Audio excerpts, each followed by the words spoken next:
Assalamualaikum warahmatullahi wabarakatuh. Apa kabar anak-anak?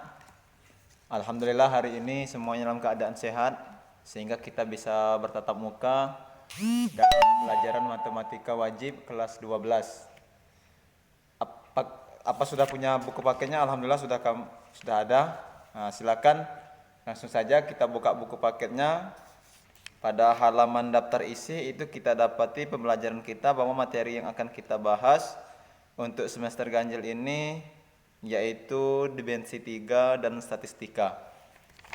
Langsung saja kita masuk ke materi yang pertama yaitu dimensi 3. Di situ di halaman bab 1 itu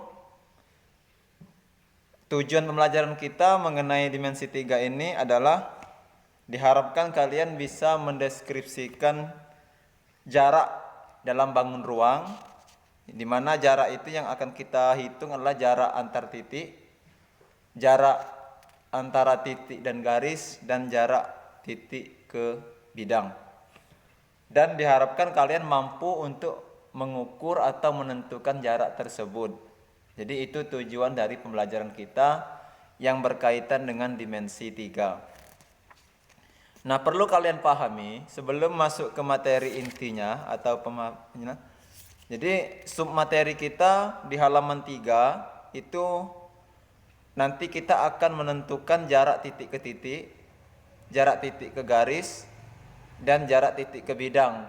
Nah, kalau kita lihat di diagram alur konsep itu menunjukkan kita harus mampu dulu membahas tentang jarak titik ke titik. Ya, karena itu kalau kita sudah bisa, baru kita bisa masuk ke mengukur jarak titik ke garis.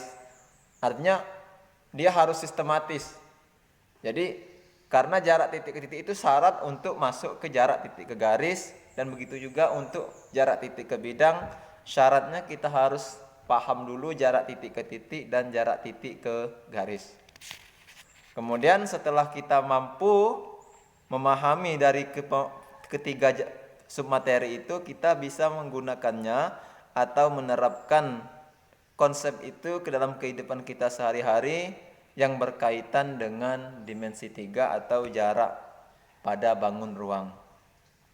Nah, perlu dipahami juga sebelum untuk menentukan jarak titik pada bangun ruang ini, kita harus paham tentang teorema Pitagoras yang sudah kalian pelajari di sekolah menengah pertama kemarin. Ya, jadi itu perlu diingat kembali konsep teorema Pitagoras. Kemudian perlu juga Anda pahami juga selain dari teorema Pitagoras itu adalah kedudukan titik,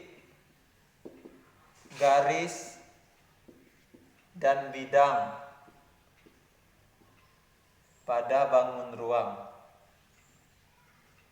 Nah, jadi sebelum masuk ke jarak itu harus kita pahami dulu ini kedudukan titik, garis, dan bidang pada bangun ruang. Itu harus dipahami. Dan juga silakan nanti dibaca, boleh di searching di Google. Kalian pahami tentang definisi dari titik, kemudian definisi garis, dan definisi bidang. Karena di buku paket kita itu tidak dijelaskannya, tapi itu perlu dipahami. Karena itu menjadi dasar kita untuk memahami jarak titik pada bangun ruang ini. Jadi itu dibaca dulu tentang pengertian jarak titik, garis, dan bidang. Kemudian perlu juga dipahami tentang bagaimana menuliskan bentuk titik, garis, dan bidang serta bagaimana penamaannya. Ya.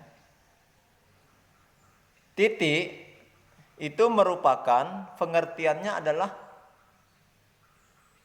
sub terkecil atau bagian terkecil dari geometri, itu titik. Dan titik itu tidak berwujud. Jadi hanya digambarkan saja dalam bentuk noktah. Boleh noktah seperti ini. Mungkin kita sudah tahu semuanya ya tentang titik. Jadi disimbolkan seperti noktah atau juga bisa dengan silang. Nah, itu untuk menuliskan sebuah titik. Kemudian penamaan sebuah titik itu dia menggunakan huruf kapital. Saya ulangi, untuk penamaan memberi nama sebuah titik itu menggunakan huruf kapital, huruf abjad. Misalkan ini kita beri nama titik A atau titik B, titik P. Yang penting huruf yang dipakai itu huruf kapital. Kemudian selanjutnya